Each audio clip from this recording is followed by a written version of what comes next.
Hi friends, welcome to my channel. మీ ఇంట్లో ఎప్పుడైనా పాలు విరిగిపోతే పాడేయకుండా ఇలా ఒకసారి ట్రై చేయండి. అలా ఈజీ రెసిపీ మనం ఒక 5-10 మినిట్స్లో ఈజీగా చేసుకోవచ్చు ఇంట్లో. ఫస్ట్ ప్యాన్లో ఆయిల్ వేసుకొని ఆనియన్ బాగా ఫ్రై చేసుకోవాలి.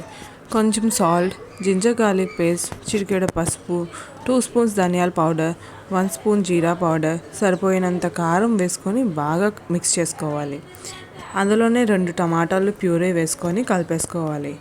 ఆయిల్ పైకి వచ్చినంత వరకు మూత పెట్టేసి 2-3 మినిట్స్ బాగా మగ్గించుకోవాలి.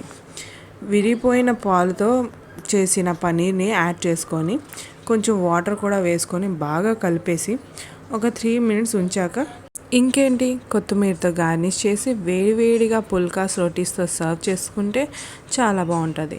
మీరు కూడా తప్పకుండా ఈ రెసిపీని ట్రై చేయండి. అండ్ మీరు మీ ఇంట్లో పాలు విరిగిపోతే ఏం చేస్తారో మీ ఎక్స్పీరియన్స్ని కమెంట్ బాక్స్తో నాతో షేర్ చేసుకోండి. And for more such interesting videos subscribe to my channel. Bye bye.